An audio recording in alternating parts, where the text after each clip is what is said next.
Hello friends, in the last video we have started the concept of microprogram control unit.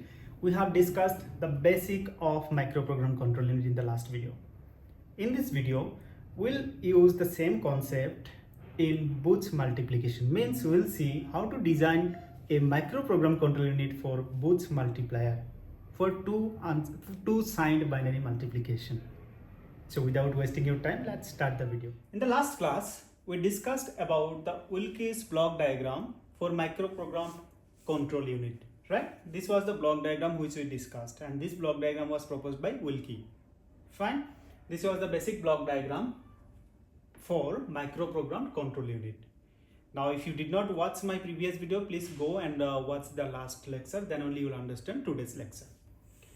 Let's continue with that. Now, if you understood this block diagram, I'll ask you one simple question to you. From this diagram, can you see any kind of scope of improvement over this diagram? Can you suggest anything which is better than this diagram or this block design? Yes, you are right. If you see very carefully, in microprogram control unit, what we need a control memory to store the information. Fine. So obviously whenever it comes for memory, then obviously this design will be costlier, right? If somehow we can minimize this memory requirement, then ultimately what we'll do, we can make a system which will be less expensive than this system, which will be far better than this system if we can somehow minimize this memory requirement. Now where is the scope to minimize the memory requirement? One thing please see very carefully here in Wilkes design.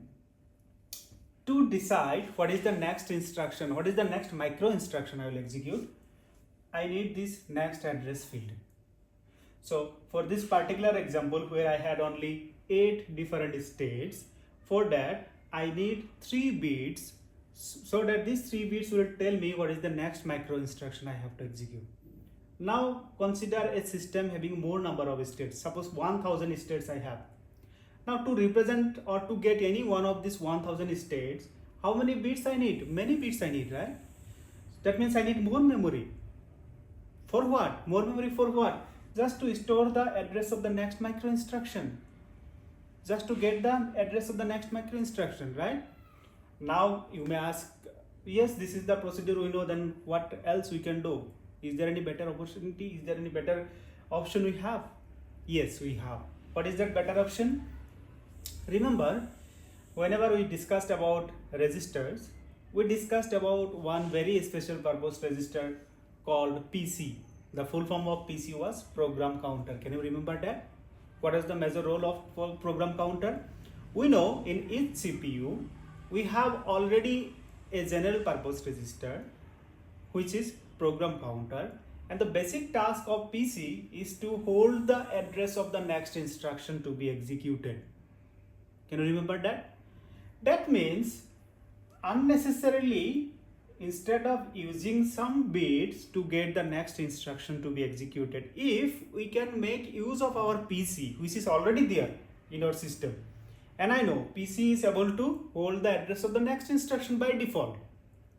So instead of wasting my memory storing the next address field, if somehow we connect our system to PC, and if we ask our PC that forward me the next address, forward me the address of the next micro instruction, then things will be very easy for us, right?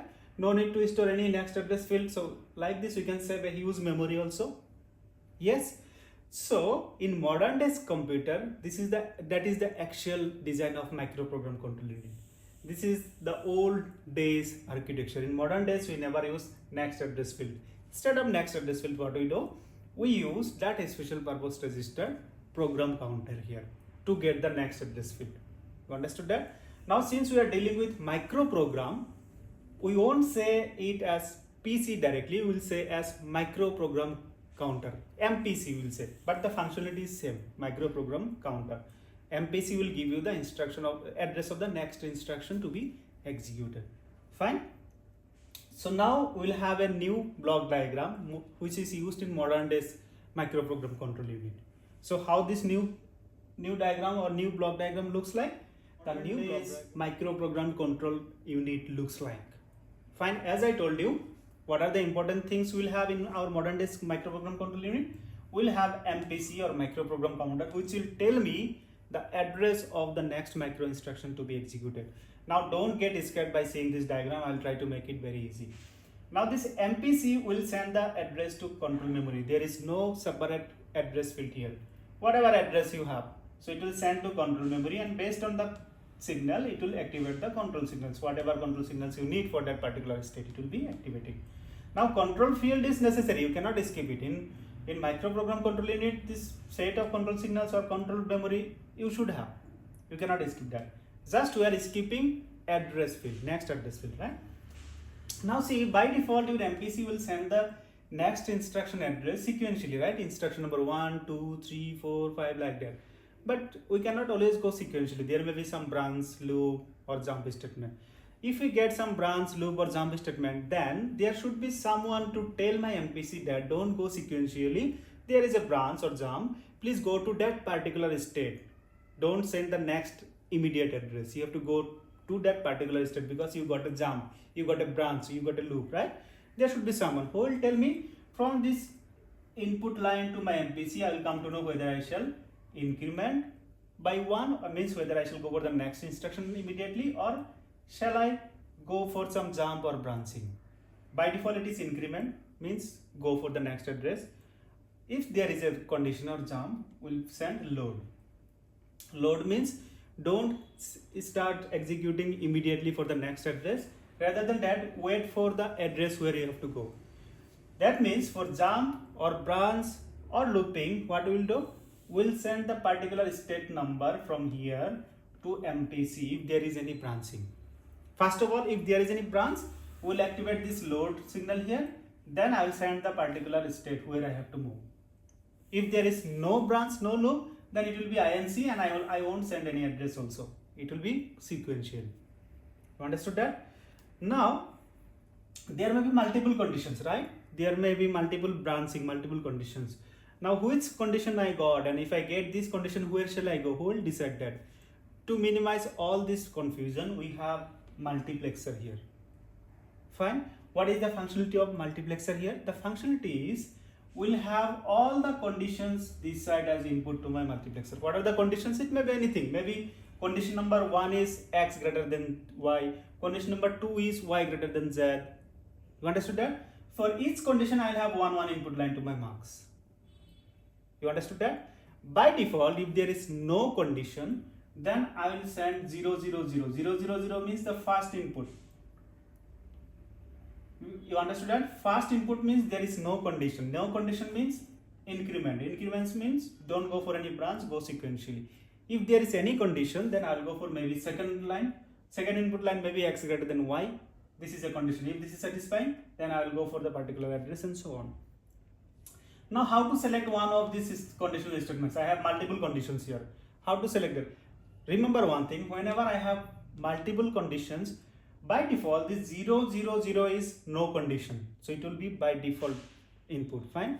And one more thing you have to remember, if I am talking about if I am using 3 conditional selection line, if I have limited, the 1, 0, 0 will be for unconditional branch. I'll come to that. So I have a conditional select here. Obviously for multiplexer I need conditional line.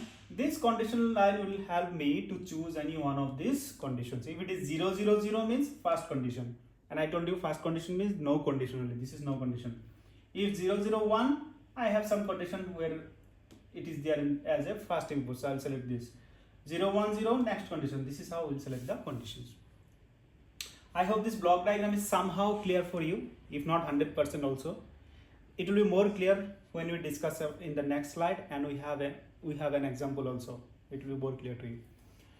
So in the next slide, we have one example how to use this multiplexer effectively. See, suppose 6 external conditions I have total, x1 to x6.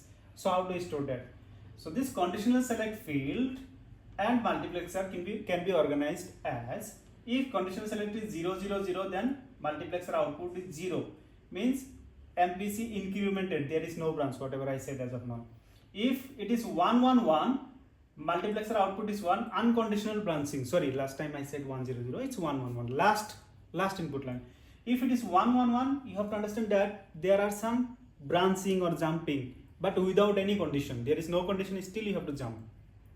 Now you may ask me, what is this unconditional branching? Can you remember any unconditional branching in Booth's algorithm? Yes, we have. For example, right shift. Without anything, we have to go to right shift, right? Then in halt state also, if you remember in Booth's algorithm, keep there in halt state without any condition. So those are unconditional statement. If there is any unconditional statement, then this 1 1 1 line will be dedicatedly used for unconditional statement. If I am selecting 0 0 1, means I am selecting this input x2. Fine. Sorry, 0 0 1 is like x1. This x0 x1, right? So it will be x1, not x2. X1. Now MPC will be loaded with some branch address when x1 equals to 1. Means when this condition is satisfying, then your MPC will be loaded with some branch address which will be loaded through this line because of this particular conditional statement. You understood that? So this is how your multiplexer works. So now we'll see the same example, Booth's algorithm, how to design Booth's algorithm, how to design a control unit, microprogrammed control unit that can perform Booth's algorithm. Let's see that. Now this state I have already discussed in hardwired approach. So this is exactly copy paste of that state. So I don't want to repeat this once again. So what we have done here, this is just to convert our flowchart of Booth's algorithm to some set of instructions, right? All these instructions we have already seen: start, a equals to 0, m equals to inbus, l is equals to 4. If you cannot remember, please go back and watch my hardwired approach to design control unit. You will understand everything. We have already discussed all these things, right? And we also know that for this instruction I need C0, C1, C2. For this instruction C3. Everything we discussed, right? This is a copy paste. Only new thing you can see from this slide is this control memory address from 0 to 12. In simple word, this is nothing but the sequence number, you can say in simple word. This is the first instruction I have to execute. So this is 0. Next 1, 2, 3. Like this I have total 12 different lines of codes or lines of instructions. So total 12, 0 to 12. Total 13 instructions are there. Fine. So now what next? I have this control signals. I know in my control memory how many control signals I need. C0 to C9. Total 10 different control signals I need, which will be stored in control memory. I know. So now if you go back to this diagram, what are the things I know? Here I have total 10 control signals. What next? I shall design one multiplexer. Why I shall design some multiplexer? To decide the conditional statements. How many conditional statements you can see here? So basically, one condition you can see whenever my q0 q minus 1 is 1 0, sorry 0 1, 1 is from when this is 1 0. These are the two major conditional statements you can see, right? So how to design this multiplexer? Since we know we have 1, 2, 3 conditional statement and 2 unconditional statement, total 5, right? So what you can do, 8:1 multiplexer is sufficient to store all the conditional statements or unconditional statements. So how to arrange this thing? Whenever my selection line is 0 0 0, there is no branching. Fine. So by default it will be 0 0 0. Whenever my conditional select is 0 0 1, then which condition will be activated? This one. Whenever my q1 q0 is 0 1. In Booth's algorithm, I think you know already, right? This one. See, if it is 0 1, I have to go to add. This is a branch or jump. I cannot go sequentially now. If it is satisfying, then I have to go to add here. So one condition is this, and second condition is 0 1 0 when q1 q0 is 1 0. Sorry, this one. I have to go to sub here. So two conditions we got. One more I have, if branch if z equals to 0. What is z? Z is nothing but the count, right? This is the reverse of count, if you can remember we discussed. If z is equals to 1, that means your count equals to 0. If z is equals to 0 means your count is not 0 yet. So if your count is not 0, then I have to jump, right? So this is 0 1 1. And for any unconditional branch, I have kept 1 0 0 as the input line. You understood that? Now we'll see how to design the same thing for Booth's algorithm. See, in control function I have C0 to C9. You understood that? Since I am using 8:1 multiplexer, I need 3 conditional selects, so 3 bit are assigned to this. You understood that? 4 bits are nothing but the address bits. Then I have MPC, I have control memory. If you see, control memory size is 13 into 17. Why 13 into 17? You see total how many instructions are there? 13, right? So 13 into, for each instruction how many bits I need? Here I have 10 plus 4 plus 3. It's 17. So 13 into 17. So this side you understood, right? Now come back to this side. In multiplexer, what are the conditions I have? So I will just put it. First one is 0 0 0, no branching. So this is 0 0 0. Second one is 0 0 1. 0 0 1 is for what? 0 1. When Q1 Q0 is 0 1. So this is Q1, this is Q0. This is 0, not get is there. 0 1. And next condition is 1 0. Understood that? This is 0 0 0. This is 0 1 condition. This is 1 0 condition. Next, what we have? We have z equals to 0. So this is z equals to 0. Next, what we have? We have unconditional statement at 1 0 0. This is unconditional statement. Understood that? And rest all the input lines are unused because this is not necessary in our Booth's algorithm. Fine. Now we'll see the truth table. Things will be more easy for you. So how this truth table looks like? Again, don't get scared by seeing this very big truth table. This is one of the most easiest truth table you will see in your CO. Trust me. So what we have done is, first of all, you write all the instruction steps number 0 to 12. Why 0 to 12? We have total 0 to 12, 13 instructions. So you write 0 to 12. And these are nothing but the binary representation of all these decimal numbers 0, 1, 2, 3, 4, 5 up to 12. So these two rows are nothing but your sequence number here, instruction numbers, and their binary representation. This is very easy, right? Next, you go back to your algorithm or set of instructions. So in first instruction or 0th instruction, what you have? Do you have any condition here? No, I don't have any conditions, right? If there is no condition, then condition select line will be what? 0 0 0. Because we know by default it is 0 0 0 for no condition. So your memory address is 0, conditional selected address will be 0 0 0, and in 0th line how many control signals I have to activate? 3. What are those? C0, C1, C2. So exactly same thing we have here. You see here in instruction number 0, conditional select is 0 0 0. If conditional select is 0 0 0 means there is no branch address, I don't know where I have to go, so it is by default 0 0 0 0. And what are the control signals I am activating there? 3. C0, C1, C2. So exactly same thing. C0, C1, C2, no condition, 0 0 0, no branching, 0. So 4 times zeros, and this is 0. Similarly, come here, instruction number 1. Do you have any condition or jumping? No. So in 1 also, condition select will be 0 0 0, branch address will be 0 0 0 0, and C3 I will activate here. See here. So in first instruction, condition select is 0 0 0, branch address is 0 0 0 0, and C3 I am activating. Fine. Similarly, you go for second state or second instruction. What do we have here? Loop. I got one branching here. So which condition I got?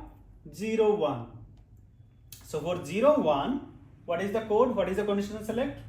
For 0 1, 0 0 1 we have already predefined, right?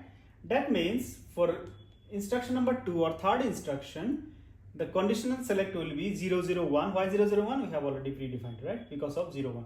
Because of 0 1. So conditional select will be 0 0 1. And what is the branch address?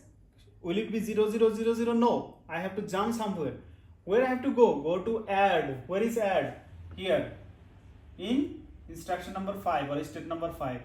Means here in second instruction or instruction number 3, your conditional select will be 0 0 1, your branch address will be 5 0 1 0 1. And what is the control signal I am activating here? Nothing. So same thing we have written here. Condition is instruction number 3. So conditional select is 0 0 1, branch address is 5 0 1 0 1, and I am activating no control signals. You understood that?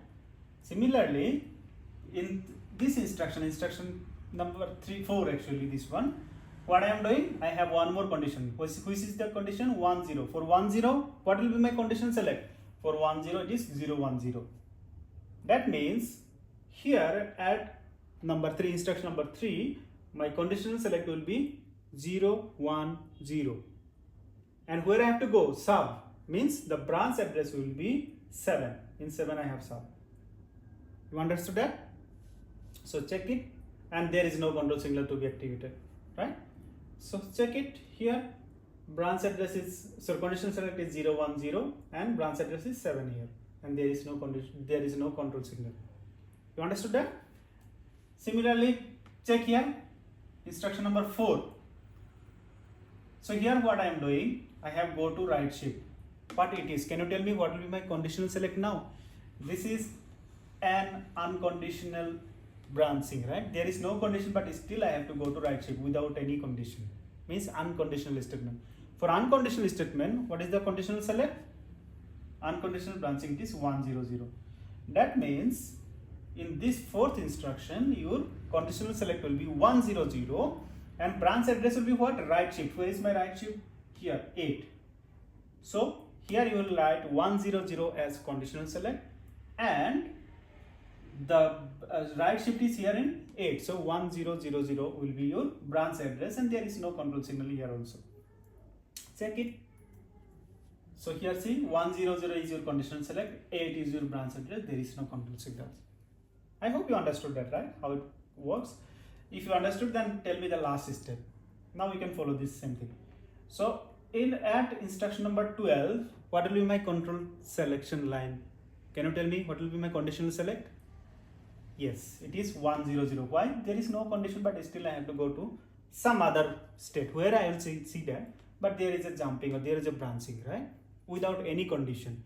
So that's why in 12th step also, my conditional select will be 1, 0, 0.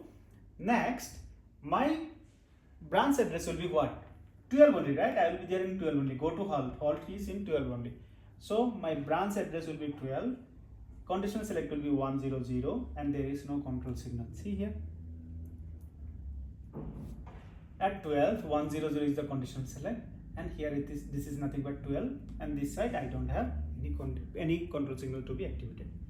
So this is how we can design a microprogrammed control unit to perform Boolean multiplication. I hope this small example is clear for you. Please do practice more, and if you have any queries, you can obviously put your comment in the comment section. So that's it for the lecture. Thanks for watching the video.